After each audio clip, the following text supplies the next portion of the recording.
Warahmatullahi wabarakatuh.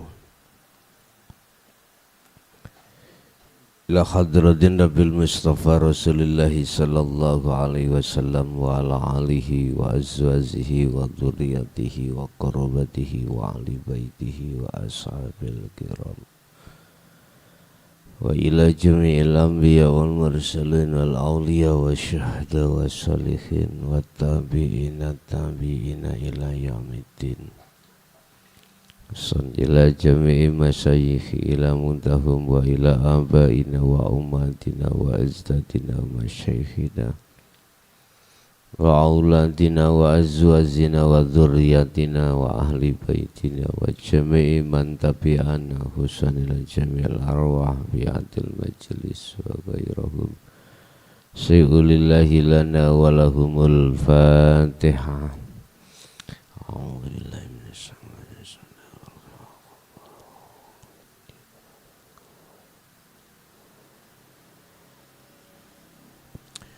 Bismillahirrahmanirrahim. Hamda yu'afi ni'amahu wa yukafi majidah. Ya Rabbana lakal hamdu kama yanbaghi li jalali. Asyhadu an la ilaha illallah wa asyhadu anna Muhammadan abduhu wa rasuluh. Allahumma salli wa sallim wa barik alaihi wa ala alihi wa ashabihi ajma'in, amma ba'd. An Abi Raqayyata Tamimid Dari radhiyallahu anhu anna Nabiyya sallallahu alaihi wasallam maqal. Hadis yang ketujuh membahas tentang masalah agama adalah nasihat. Agama adalah nasihat.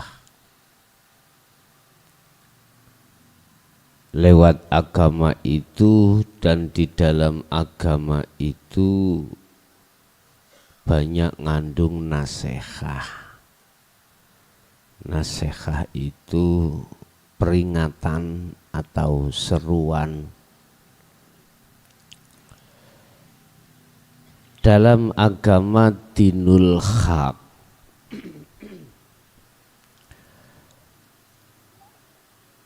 ada agama dinul haq.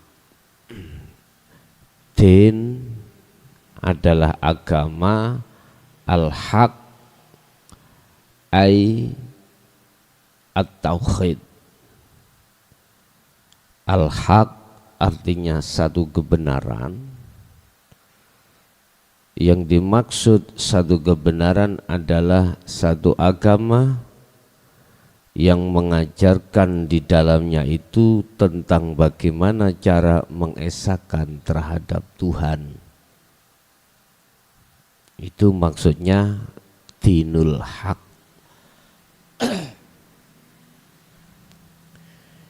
Bil huda wa dinil haq.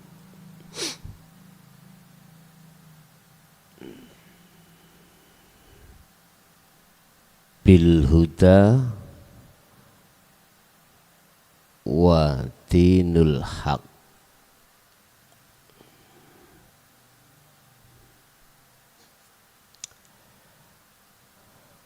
Agama yang mengandung petunjuk untuk ruhaniyah ini bisa mengesahkan pada Allah. Tidak menduakan tapi mengesahkan pada Allah, yang disebut dinul haq. Dialah Allah yang mengutus satu utusannya dengan membawa petunjuk yang di dalamnya petunjuk itu dinul haq. Lagi Aidinut tauhid. Ad-din adalah agama, al-haq ay tauhid untuk mengesahkan pada Allah. Al-haq adalah satu kebenaran yang mengandung satu ajaran untuk mengesahkan pada Allah. Maka hadis ketujuh ini disebut agama adalah merupakan satu nasihat. Agama adalah nasihat. An Abi Ruqayyah Tamimid Dari, hadis dari Abi Ruqayyah, sesungguhnya Kanjeng Nabi dawuh, rupane dawuh, ad-dinu utawi agama itu an-nasihatu, nasihah, pitutur. Yang dimaksud ad-din di situ mana di antara agama yang mengajarkan rohaniyahmu untuk mengesahkan Tuhan, bawa agama itu. Bukan agama yang mengajarkan hatimu untuk menduakan Allah, menduakan Tuhan. Maksudnya apa? Konteksnya ini adalah iman, Bapak Ibu.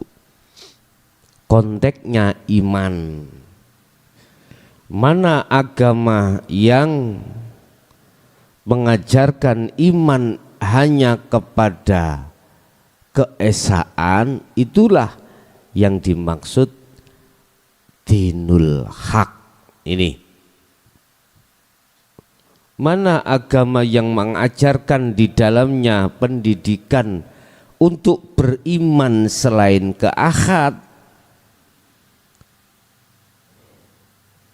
mohon maaf, miturut hadis ini bukan. Jadi saya tidak menyebut nama agama secara zahiriyah, tidak. Mana di antara agama yang tidak mengajarkan ruhaniyamu ke esa, maka bukan itu yang dimaksud. Agama adalah nasihat. Carilah agama yang agama itu mendidik ruhaniyamu untuk masuk di dalam pengesakan pada Allah atau pada Tuhan.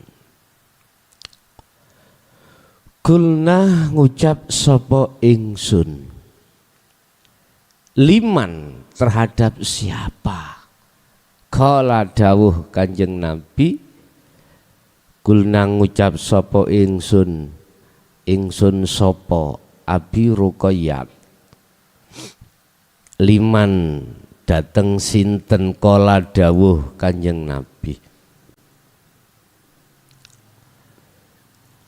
lillahi maring Allah, wali kitabihi maring lan ngaring kitabe Allah, wali rasulihi lan maring utusane Allah, wali aimmatil muslimina lan maring pira-pira imame wong muslim, wa ammatihim lan masyarakate wong muslimin. Bapak Ibu hadirin jamaah rahimakumullah,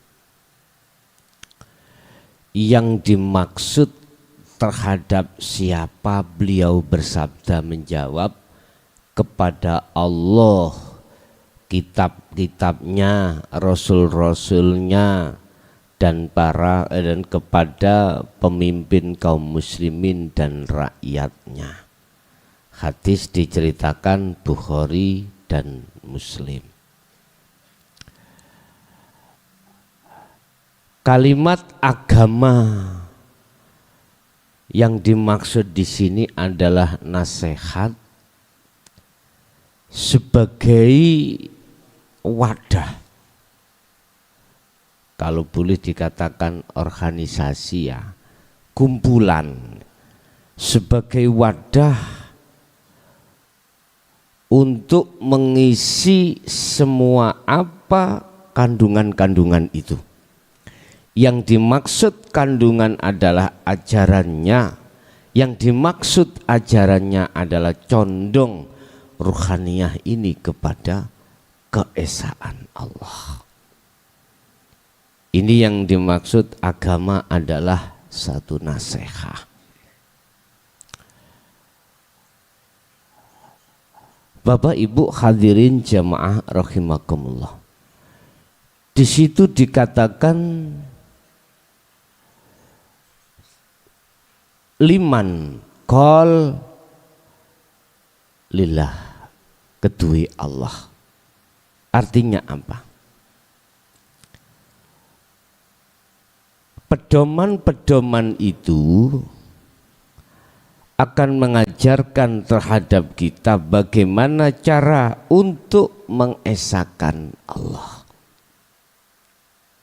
Untuk mengesahkan Allah. Kalau dengan bahasa umum, siapa Tuhanmu namanya di setiap agama itu tidak sama. Dan perbedaan satu nama dalam sebuah Tuhannya masing-masing itu tidak menjadikan ruhaniyahmu itu menjadi persoalan, manakala ruhaniyahmu itu betul-betul duduk di dalam dinul haq. Artinya,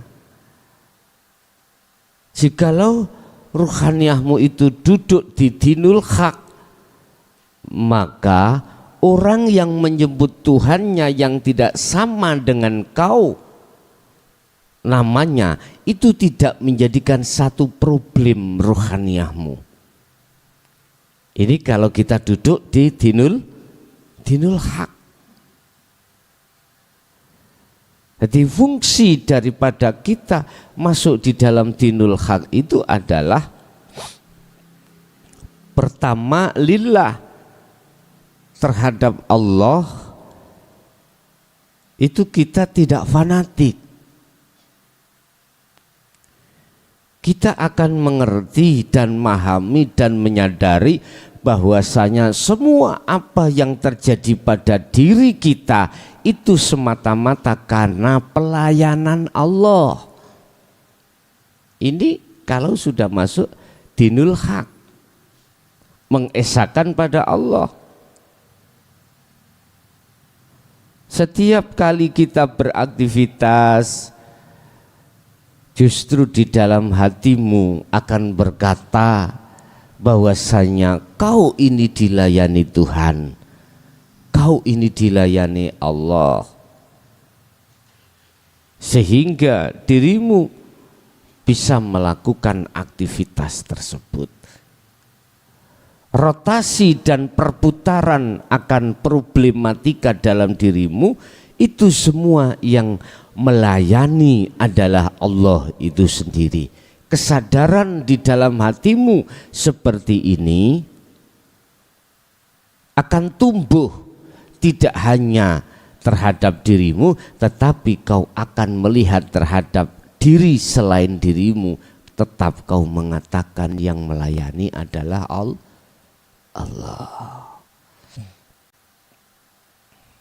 Berarti anak kecil nangis itu dilayani Allah. Iya. Berarti Gusti Allah nangis. Iyo. Wis ngono ae gak bingung-bingung. Jadi kita beriman semata-mata lillah, hanya karena Allah di situ. Semua apapun yang terjadi, khususnya diri kita sendiri, itu sebab dilayani Allah. Masih sore hari ini kita dilayani Allah ini, dilayani. Apapun yang terjadi pada diri kita ini semata-mata karena pelayanan Dia. Ada apa ini? Ada wedang jeruk, ada berubi, oh macam-macam. Itu atas pelayanan Allah. Jantungmu bisa berdenyut karena pelayanan Allah. Napasmu bisa keluar masuk karena terus dilayani Allah. Jadi Allah tidak henti-hentinya melayani terhadap diri kita. Itu yang pertama terkait pelayanan. Maksud terhadap Allah itu mengesahkan kita. Kedua, nasihat untuk kitab-kitabnya. Maksudnya kita beriman terhadap Allah itu lewat kandungan yang ada di dalam kitab-kitab itu. Lah, kitab itu sebagai wadah ya di dalam dinul haq, wadah isi materi bagaimana cara Anda untuk mengesahkan Allah. Jadi kitab itu identik dengan apa? Dengan satu ajaran sistem bagaimana cara kita untuk mengesahkan Allah. Sedangkan kitab yang dimaksud di sini itu tertuang di dalam hatimu masing-masing. Saya tidak bicara kitab yang kita pegang secara dohiriyah, bukan. Tapi saya bicara tentang kitab di sini adalah kitab yang tertuang di dalam ruhaniyahmu. Sebab ini kitab khusus untuk mengesahkan pada Sang Yang Tunggal. Lewat ajaran itu hanya diletakkan Allah di dalam Al-Quranul Qadim. Selanjutnya yang ketiga, nasihat untuk para rasulnya. Ini berkenaan dengan apa yang dibawa dan apa yang disampaikan. Ini kita proses dari muraqabah dulu. Artinya masih ada dua. Masih ada hukum sebab akibat di syariat, berarti dengan Rasul itu yang menyampaikan, akhirnya kita akan memahami apa yang namanya dinul haq, apa yang namanya ajaran-ajaran di dalam agama mengesahkan Allah itu. Bahasa syariat kita melihat makhluknya, kita kenal sebagai mursyid, adalah sang petunjuk jalan menuju pada Allah. Cuman konteksnya pada malam hari ini, sore hari ini kita mengatakan al-mursyid atau ar-rasul itu pandangan hakikat, tidak lain dan tidak bukan kecuali hidup pada dirimu sendiri. Itulah Allah yang senantiasa memberikan wejangan terhadap kita, selalu memberikan petunjuk terhadap rohaniyah kita, bagaimana cara untuk mengesahkan pada Allah itu sendiri. Jadi yang kumaksud daripada Rasul di sini adalah al-mursyid, tujuan sang yang petunjuk. Yang kumaksud sang yang petunjuk tidak lain dan tiada bukan hanyalah Allah Subhanahu wa ta'ala. Nasihat untuk para pemimpin umat Islam maksudnya adalah menolong mereka dalam kebenaran, menaati perintah-perintah mereka dan memperingatkan kesalahan mereka dengan lemah dan lembut. Artinya gini, Pak, tabi'inat tabi'in ini sebagai pewaris, sebagai penerus para rasul. Artinya Bapak Ibu, kita menghadapi kondisi masyarakat umum, menghadapi kelas umum. Kalau kita menghadapi kelas umum dikatakan tabi'inat tabi'in, al ulama warasatul anbiya, panjang tangan Allah. Dikatakan panjang tangan Allah adalah al-mursyid, manusia, makhluk itu sendiri. Makanya kadang-kadang ada yang fanatik dengan kemursidan secara umum atau pemimpin umat makhluknya. Kalau enggak mursyid kae ngono wis gak penak. Berarti kita mengatakan pembatasan terhadap kepimpinan Allah. Kalau kita sudah identik dengan al-mursyid, satu otomatis nanti jenengan akan mengejlokkan mursyid lain, ngejlok, menjatuhkan mursyid yang lain. Jangan. Itu konteksnya kalau secara dohiriyah, monggo karena itu makhluk. Tapi khawatir saya itu nanti akan bermakna ke dalam. Mengapa Allah kau batasi? Gak bisa kita membatasi Allah. Bah Allah ngini, bah Allah ngini. Contoh. Mana buktinya kalau Allah itu maha adil? Si A dijadikan, mohon maaf, sempurna jasadnya, si B dijadikan dia itu gak sempurna jasadnya ketika lahir, mohon maaf, gak punya tangan satu. Terus si C begitu, dia bekerja itu sregep juga Pak, rajin, tapi enggak kaya-kaya, ya tak? Lah si B kerjanya ukur-ukur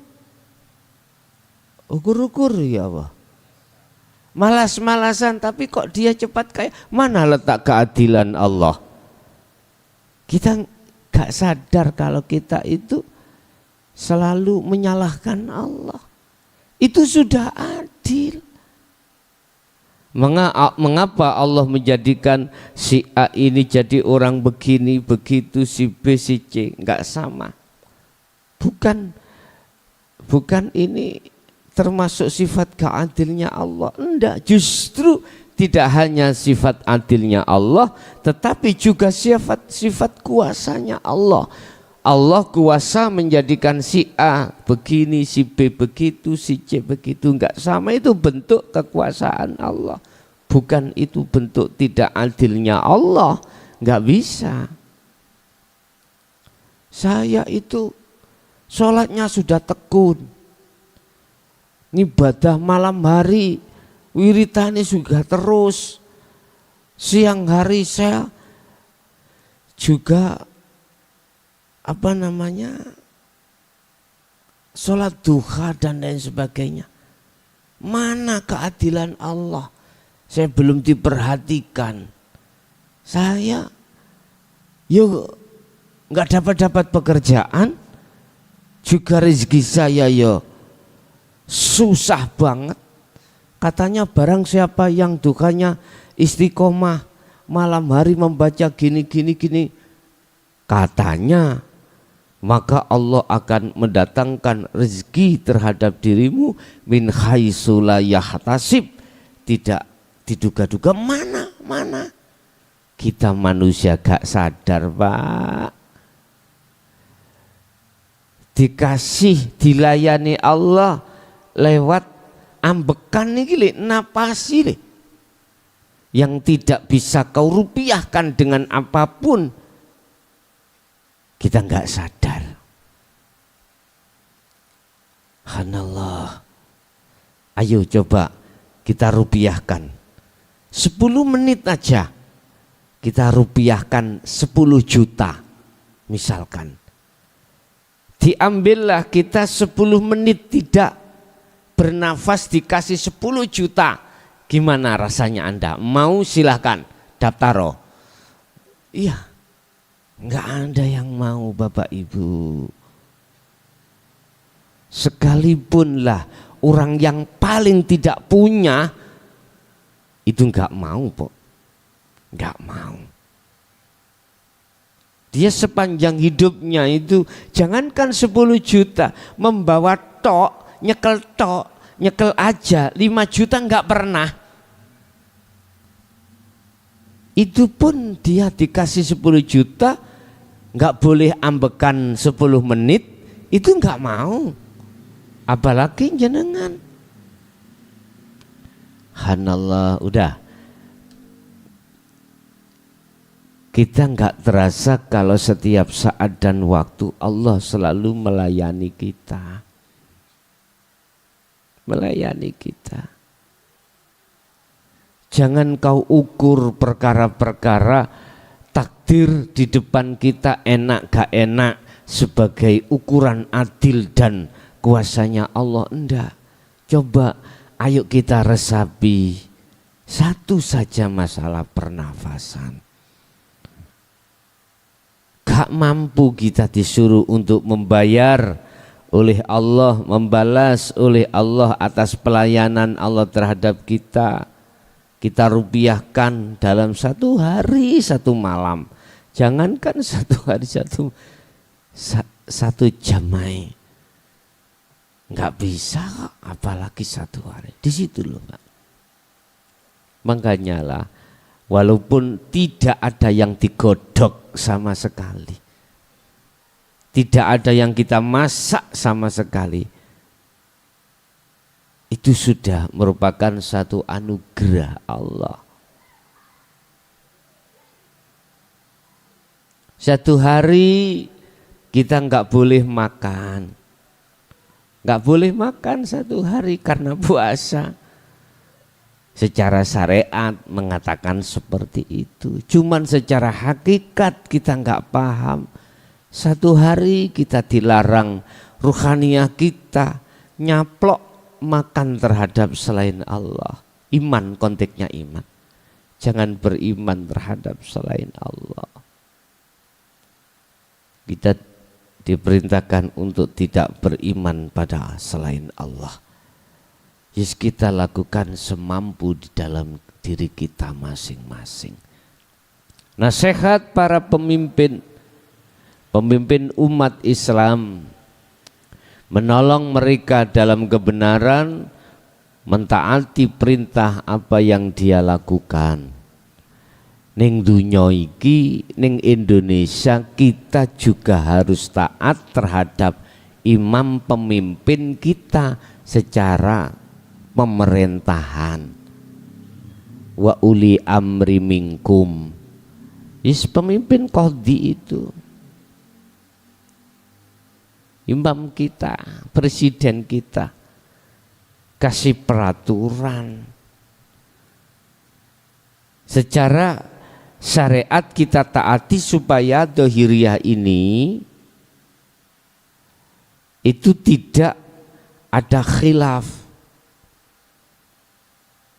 Tetapi hukumnya sudah benar, ya, hukumnya sudah benar. Pelakunya inilah yang ku maksud kebanyakan seperti itu. Karena apa? Karena tidak dibarengi dengan hukum dalam. Kita tahu, Pak, ngemplang uangnya rakyat salah itu tahu. Kita tahu kalau korupsi itu salah, tahu kita. Semuanya. Kita masyarakat, lebih-lebih kita pejabat yang bernaung di atas undang-undang lebih paham kalau korupsi ngemplang uang masyarakat itu salah. Undang-undangnya sudah ngomong. Tetapi mengapa hal itu masih terjadi aja? Karena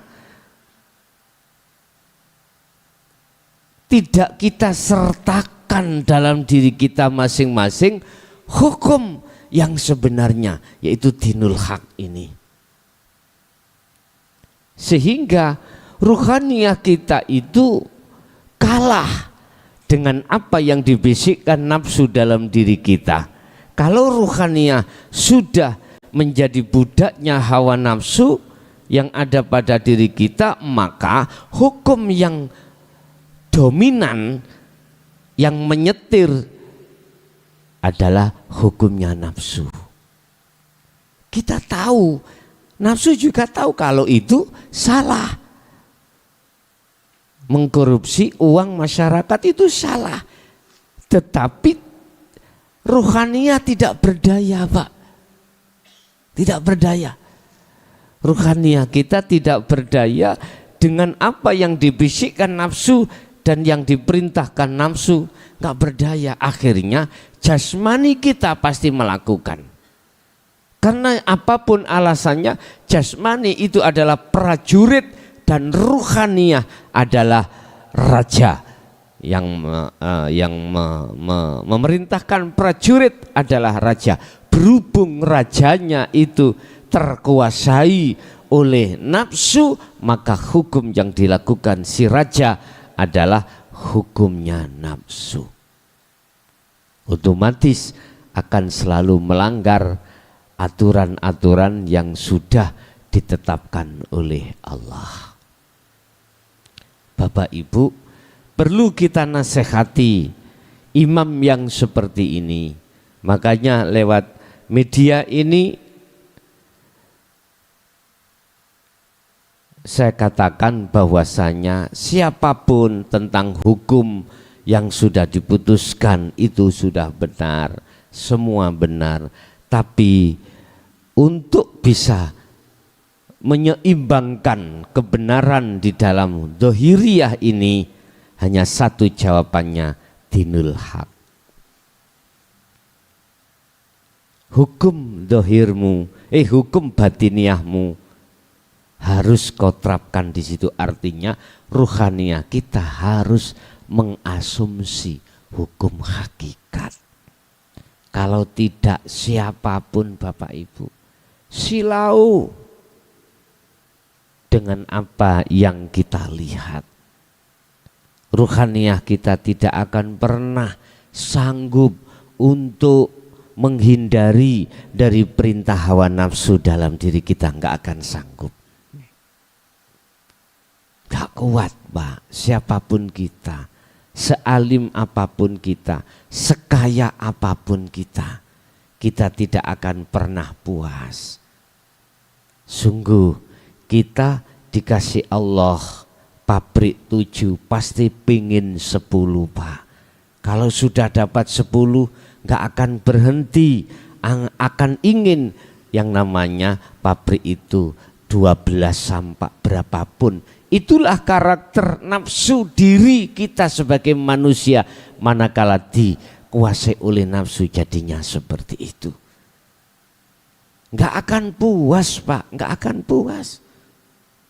Ini akan berhenti manakala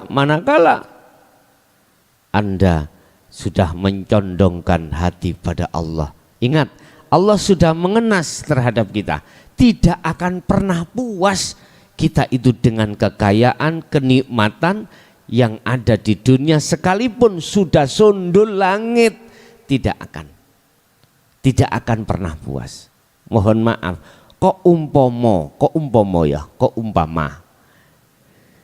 di dunia itu di atas pangkat presiden masih ada, pasti akan ingin mencari di atas presiden. Perdana Menteri, misalkan di atas Perdana Menteri masih ada, pasti manusia itu pengen di atas Perdana Menteri. Sungguh, Pak, apapun lah yang ada kaitannya dengan kenikmatan dunia, tidak akan pernah berhenti. Allah sudah mengenas, alhaakumut takasur hatta zurtumul maqabir. Tidak ada puasnya, dan kita tidak akan berhenti untuk melalaikan pada Allah. Enggak akan berhenti, Pak, kecuali ruhaniyahmu itu dimasukkan terhadap neraka condro di mukoh. Maksudnya masuk di dalam bahrut tauhid.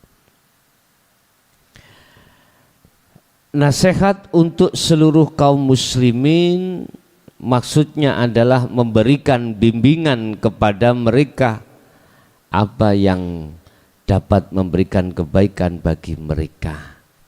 Artinya apa? Kalau kita bicara masalah hukum syariat, berarti kita hadapkanlah hukum-hukum yang ada kaitannya syariat ditegakkan di tengah-tengah masyarakat. Di situ akan menjadi masyarakat yang damai kalau semuanya patuh. Tentunya ini kalau tidak dibarengi dengan hukum hakikat nggak bisa, Pak. Nggak bisa. Namanya tonggo, kalau ada nggak enaknya setitik mesti diomong.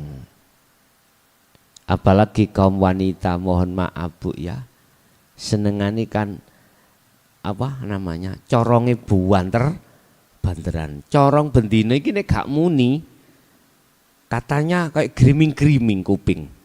Nek wis ngomong ngoten ngalalar tutuk endi. Jarine tampar iku dawa, tapi masih dawa omongan. Enggak tahu. Ini memang karakter seorang wanita, memang Allah ciptakan untuk doyan apa? Ngeten apa? Doyan apa, Bu? Doyan ngerumpi lho. Nah, kayak ngerumpi tentang masalah bagaimana ruhaniyah pada Allah, silakan. Kebanyakan enggak tengah masyarakat itu. Sing dirumpi apa? Wah, gosip. Bapak Ibu, hal itu akan bisa berhenti. Karakter kita sebagai masyarakat yang karakter condong pada dunia akan bisa berhenti manakala ruhaniyah kita akan menerima dinul haq, isi daripada dinul haq. Berarti ya kita harus masuk dalam satu kelompok di mana di dalamnya itu hanya membahas tentang ajaran-ajaran untuk mengesahkan pada Allah. Bapak Ibu hadirin jamaah rahimakumullah. Jadi kesimpulan semua apa nasihat yang terkandung untuk mengesahkan pada Allah baik terhadap dirinya maupun di luar dirinya itu diwadahi atau dimasukkan di dalam dinul haq atau agama yang mengesahkan Allah. Manfaatnya, prakteknya itu terjadi pada diri kita manakala diri kita patuh dengan hukum hakikat. Oke. Yang kedua, sebaik apapun hukum di dalam syariat, manakala tidak disertai dengan hukum hakikat, ingat pelanggaran masih tetap terjadi. Pelanggaran ruhaniyah terhadap Allah masih tetap terjadi. Itulah manusia dengan alasan karena ruhaniyah itu sebagai raja, prajuritnya adalah badan ini. Manakala rajanya terkuasai nafsu, maka otomatis perilaku jasmaniah seperti apa yang telah dituangkan oleh nafsu dalam diri kita masing-masing. Tetapi sebaliknya, jikalau ruhaniyah mendengarkan nasihat di dalam dinul haq, maka apa yang dilakukan raja pasti memakai hukum yang hukum itu dari Allah atau Tuhan yang dari nama agama Anda masing-masing. Itu Bapak Ibu apa yang bisa kami sampaikan. Kita masuk pada sesi tanya jawab. Untuk pertanyaan di majelis kami persilahkan. Assalamualaikum warahmatullahi wabarakatuh. Waalaikumsalam warahmatullahi wabarakatuh. Setelah kita mempelajari dinul haq, seakan-akan kita tidak membedakan agama satu dengan yang lain. Ije. Terus pundi tentang ayat innad dina indallahil Islam. Nyuwun keterangan Gus. Pertanyaan nomor kali, di dalam surat Al-Fatihah ada ayat Maliki Yaumiddin yang menguasai di hari pembalasan. Yang saya tanyakan, padahal din itu adalah agama, mengapa diartikan pembalasan? Matur nuwun, Bos. Assalamualaikum warahmatullahi wabarakatuh. Waalaikumsalam warahmatullahi wabarakatuh. Memang siapapun ruhaniyah Anda kalau sudah mengenal isi di dalam dinul haq, dia tidak menjadi manusia yang berkarakter egoisme. Tidak. Pasti dia akan mengembalikan wa inna ilaihi roji'un, sehingga tidak membedakan, tidak melihat dari sisi agama secara dohiriyah. Kalau begitu bagaimana status atau legalitas daripada ayat inna dina indallahil Islam? Sesungguhnya agama yang diridhoi oleh Allah, agama yang diridhoi di sisi Allah adalah Islam. Islam ini konteksnya kita memakai dari kata dasar apa? Kemarin sudah kita bahas dari dua huruf sin lam mim, salama, selamat, ya. Ada Islam kita ambil dari kata dasar pasrah, taslim. Kata dasar pasrah. Jadi bukan tulisan Islam, bukan. Makna daripada Islam kita ambil dari kata bahasa dasar adalah pasrah. Otomatis ini konteksnya adalah tauhid. Pasrah yang bagaimana? Nah ini. Selamat yang bagaimana? Jadi bukan tulisan, mohon maaf, Islam, bukan tulisan Islam begini. Yang dimaksud pasrah itu yang bagaimana? Itu yang dijabarkan di dalamnya. Yang dimaksud selamat itu yang bagaimana? Ini kita cara untuk memahamkannya itu harus dan tidak terlepas dari dinul haq.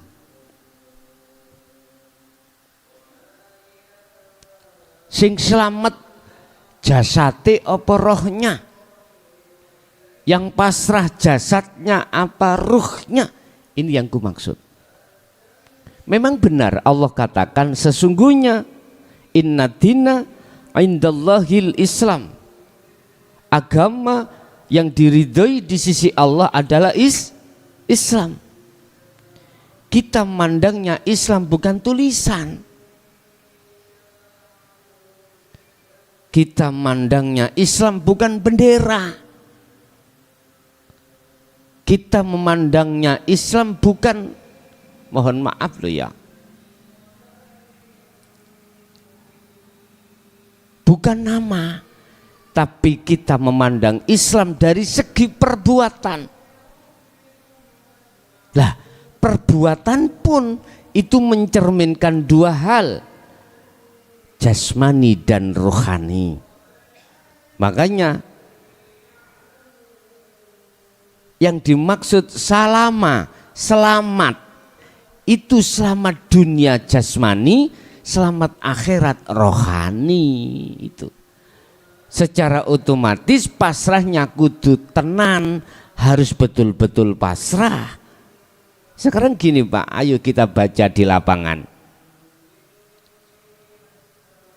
Entah, aku gak ngomong Anda agama apa, ndak. Secara virtual agama apa enggak, aku enggak tanya. Coba ayo dievaluasi, kita sudah pasrah pada Allah segi apapun. Tapi ketika saat yang kita sudah pasrahkan pada Allah, kembalikan pada Allah, terus memang betul-betul faktanya diambil Allah, bagaimana ruhaniyah kita? Bagaimana jasmaniah kita? Kalau jasmani dan rohaniah kita masih ngedumel, tahu ngedumel ya? Geranjel-geranjel, berarti perlu Islam kita ditandani. Keislaman kita ditandani. Jadi saya tidak bicara Islam secara dohiriyah, enggak. Yang berupa nama, bendera dan lain sebagainya. Jadi ayat inna dina indallahil Islam, kalau boleh saya kasih pemahaman, bukan tulisannya, bukan nama Islam itu, benderanya bukan, perbuatan kita sudahkah mencerminkan kepasrahan untuk selamat dunia dan akhirat? Hanya itu. Makanya ada Islam KTP, ada Islam non KTP. Allah katakan udkhulu fisilmi kafah, sempurnakan Islammu. Ini pemasukannya adalah tidak hanya jasmani maupun rohani, dalam berpasrah dan berselamat itu sudah jelas pada Allah. Wes, itu yang pertama. Yang kedua, dalam surah Al-Fatihah, Maliki Yaumiddin, mengapa di situ memakai makna apa tadi?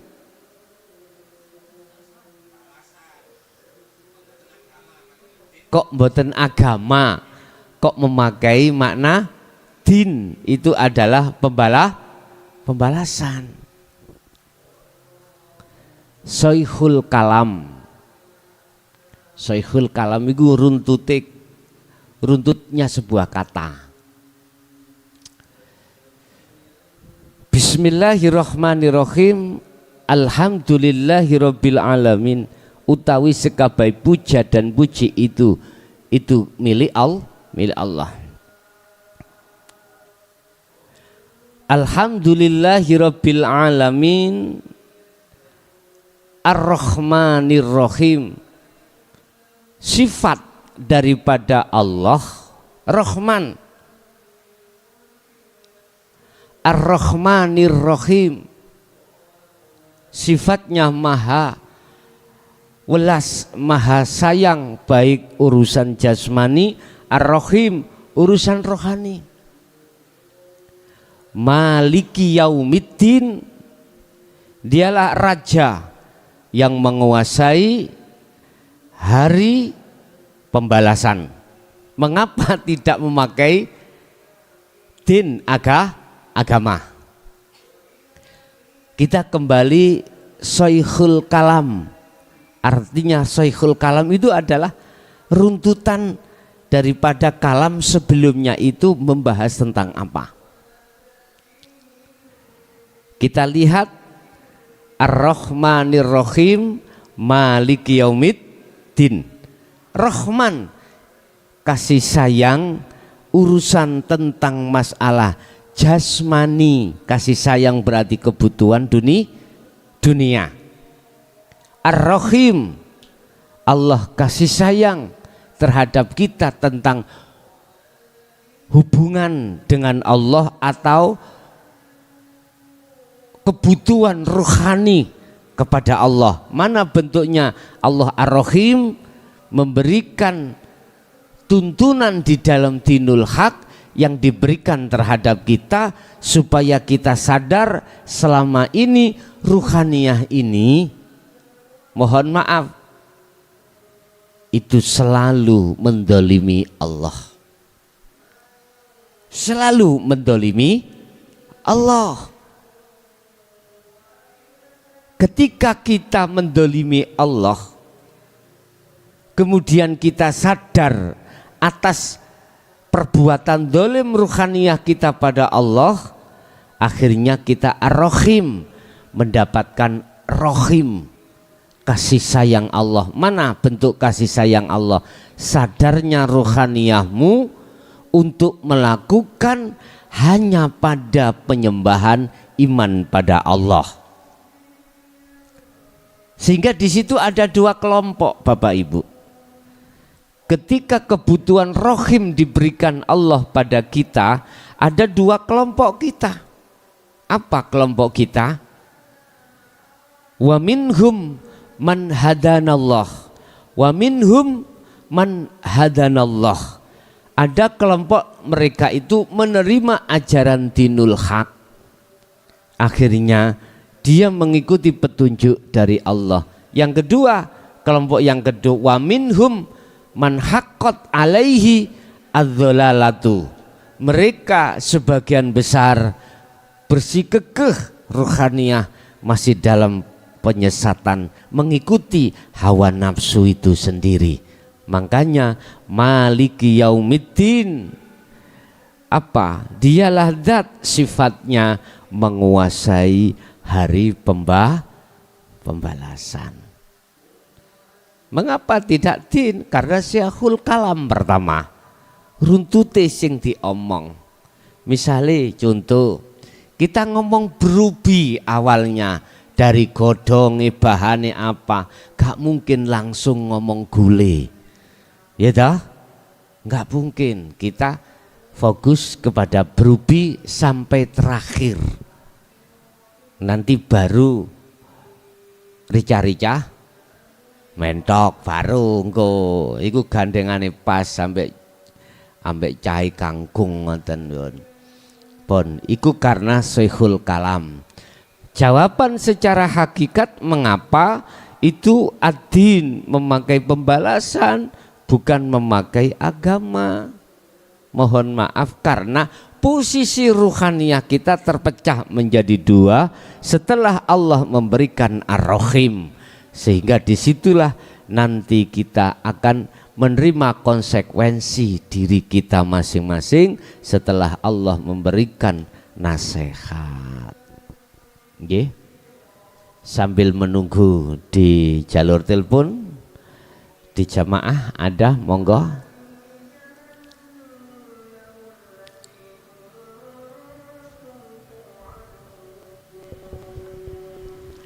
Assalamualaikum warahmatullahi wabarakatuh. Waalaikumsalam warahmatullahi wabarakatuh. Niki derek sedanten yang berbahagia. Satu yang saya rasa ini sharing nggih.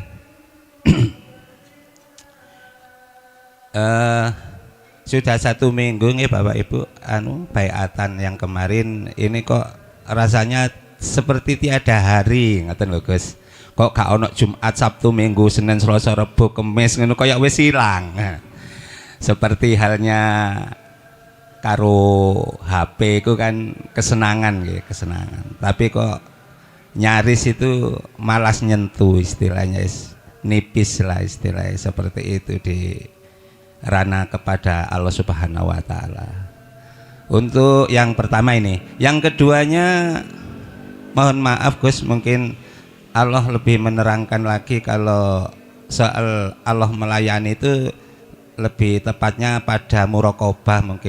Mungkin dulur-dulur yang sudah fana-fana yang habis bimtek terus kholwat terus sampai fana itu biar kesannya nggak ada dua. Kalau melayani sepertinya nanti ada yang dilayani. Itu nomor 2. Nomor 3-nya tentang ruh. Saya matur suwun sangat bahwa ruh itu adalah selagi masih duduknya belum pada kesucian, belum bisa dikatakan yang mempunyai nama ruh. Artinya masih ada nafsu, ada kesenangan ya, mungkin masih kecil atau sudah dewasa, ono seneng iki ono nafsu ya, ono aloy nggih kuno, ada sisi baik dan buruknya. Naik lagi kepada otak, antara ada otak kiri ini kepada duniawi, yang sebelah kanan ketauhidan. Disitulah letak pertemuannya kejahatan dan kebaikan. Jadi masih sudah jauh dari ruh yang suci tadi. Itu adalah godaan-godaan. Memang begitu indah nggih ngelihat penyanyi-penyanyi purel-purel ayu-ayu, bapak-bapak ibu yang wasno artis yang ganteng-ganteng teko Hollywood, sehingga pikiran itu cenderung kepada duniawi yang belum dapat hidayah dari Allah Subhanahu wa taala. Sehingga untuk mencapai kembali kepada Allah Sri Minggati biasa Gus, itu memang luar biasa, sapaan Allah sendiri. Hal seperti itu sangat sulit, nggak bisa dinalar.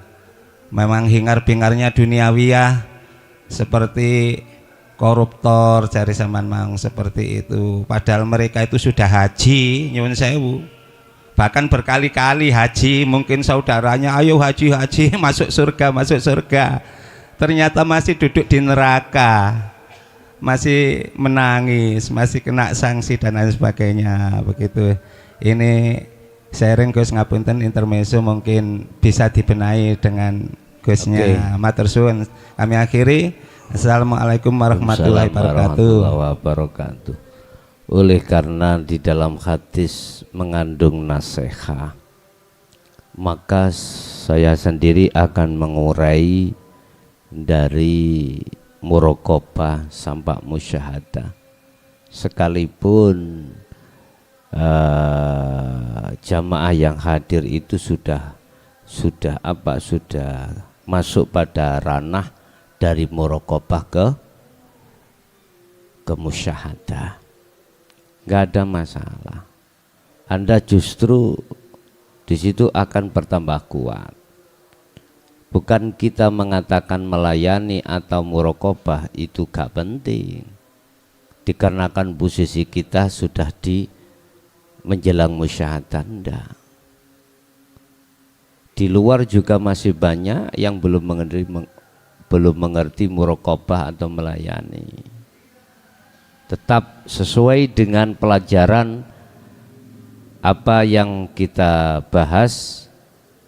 Sekalipun itu sebelum ke muraqabah harus kita bahas muraqabah, walaupun kita sudah selesai bimtek.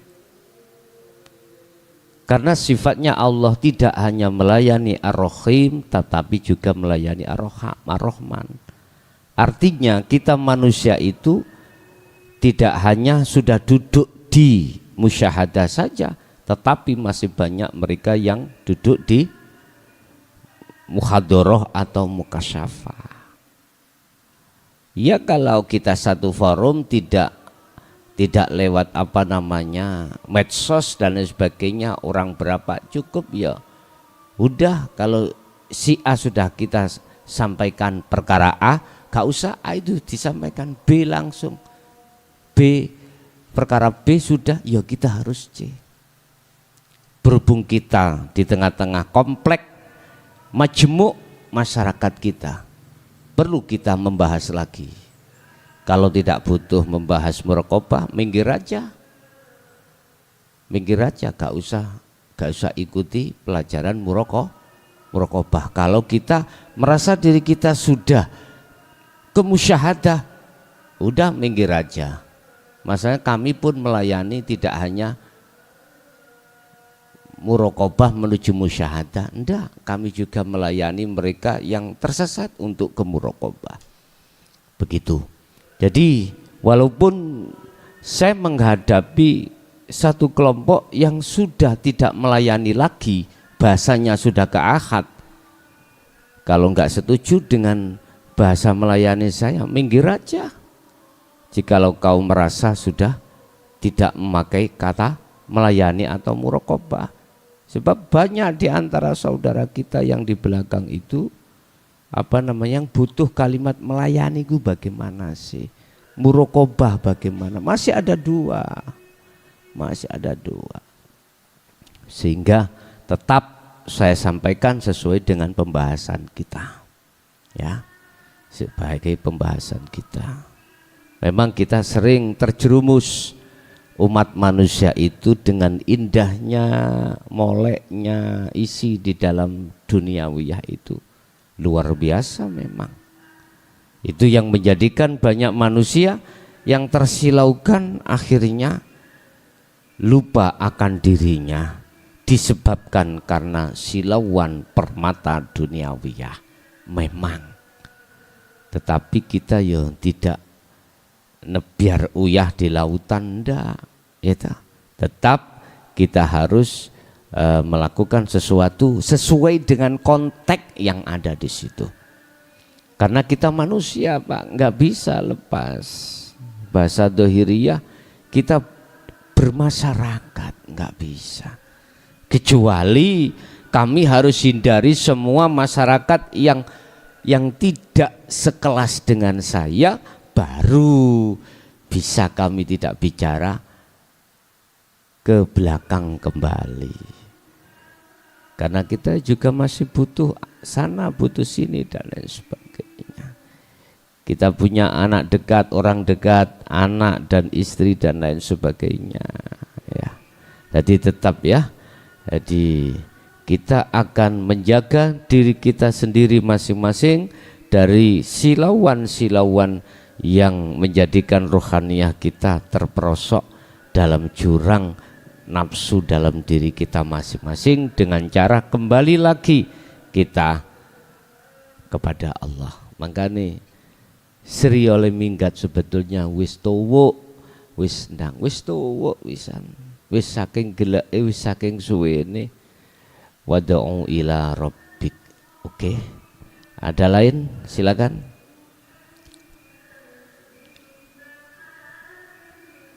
Mungkin di jalur telepon seluler ingin bergabung, kami persilahkan sambil menunggu juga di majelis ada, silakan.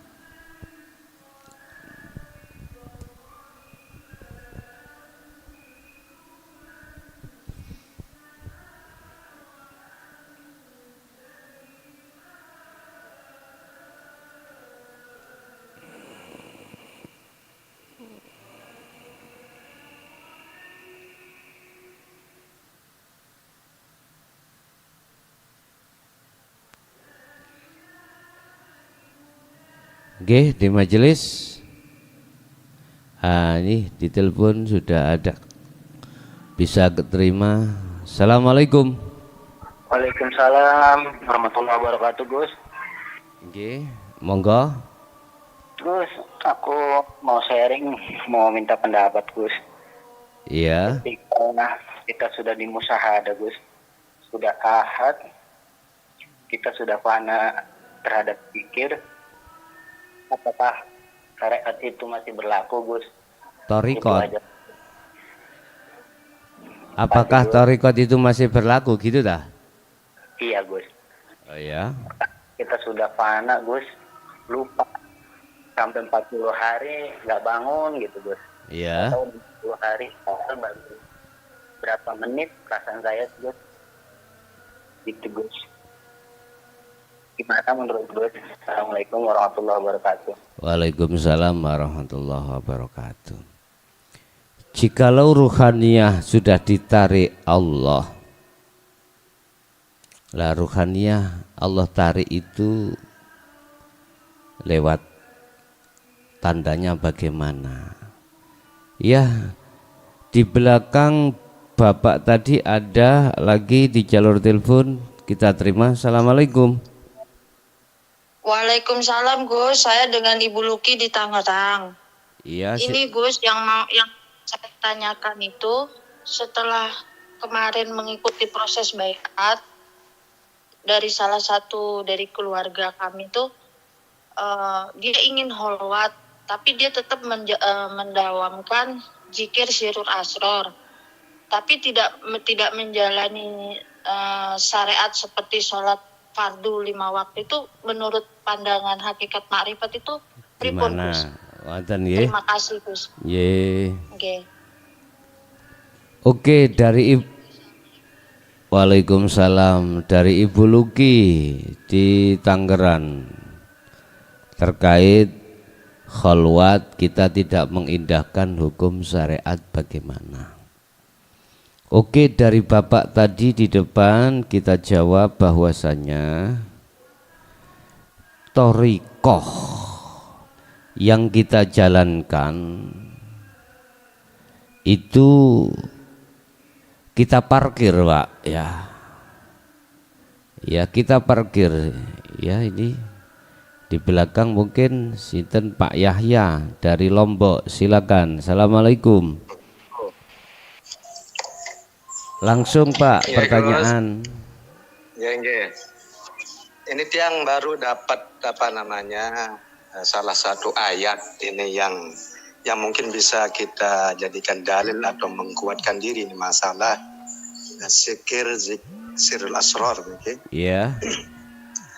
Yang ada terdapat di surah At-Toha ayat 7 yang Ya. berbunyi wa in tajharu bil qaul fa innahu ya'lamu sirra wa akhfa. Nah, yang artinya, dan jika engkau mengeraskan ucapanmu, sesungguhnya dia mengetahui rahasia dan yang lebih tersembunyi kembali. Nah, di sini yang dapat simpulkan bahwa rahasia di atas rahasia itu memang adalah, yaitu sirrul asrar. Ya. Dan di sini perlu menegaskan suara dalam apapun bentuk di fisik ini, karena Allah mendengar lah itu segala sesuatunya, baik yang secara rahasia dan lebih-lebih di sirrul asrar ini. Mohon penjelasannya, Gus. Bagaimana kaitannya dengan sirrul asrar? Terima kasih. Assalamualaikum warahmatullahi wabarakatuh. Waalaikumsalam warahmatullahi wabarakatuh. Jalur telepon mungkin kita cancel sementara nggih. Dari Bapak tadi terkait masalah kalau sudah sampai ke musyahadah apakah thariqah itu masih kita dawamkan, lakukan. Gini Pak, kalau ruhaniyah itu sudah sungguh-sungguh ditarik Allah di musyahadah, maka tidak berlaku lagi hukum thariqah pada ruhaniyah Anda. Tergantung jasmaniyah bagaimana. Inilah yang kumaksud diparkir, ya. Yang kedua dari Ibu Luki, jikalau Allah menetapkan si hamba tersebut melakukan hukum hakikat, melaksanakan kholwat dalam rangka menuju dan bertemu Allah tanpa mengindahkan hukum syariah, kalau itu karena Allah, maka kami pun tidak bisa menyalahkan dari segi apapun, tidak, karena semua itu potret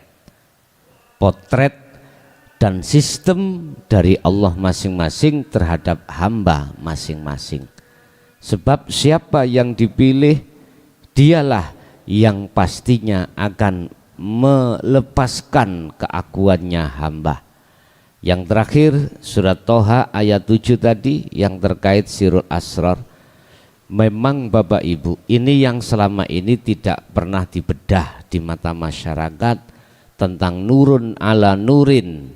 Itu dalam surah An-Nur ayat 35, tentang masalah rahasia di atas rahasia dalam surah Toha ayat 7 tadi yang kami sebut sebagai sirul asrar. Di dalamnya memang penuh dengan apapun yang dimaksud su'aul basiroh wa ainul basiroh wa hakul basiroh. Artinya silakan Anda berzikir jahri, Anda silakan berzikir sirri, tetapi di dalam zikir jahri dan sirri sertakanlah sirul asrar. Ini maksud saya dalam surat Toha 7 tadi, apapun yang kau zikirkan jahri atau sirri, sertakan sirul asrar. Oke, terima kasih atas semua atensi atau masukan yang sudah kami terima, baik nasihat maupun jawaban atau pertanyaan yang sudah masuk di meja kami terima dan kami ucapkan beribu terima kasih. Mudah-mudahan semua apa yang telah diberikan Allah menjadikan satu ilmu yang bermanfaat. Al-Fatihah.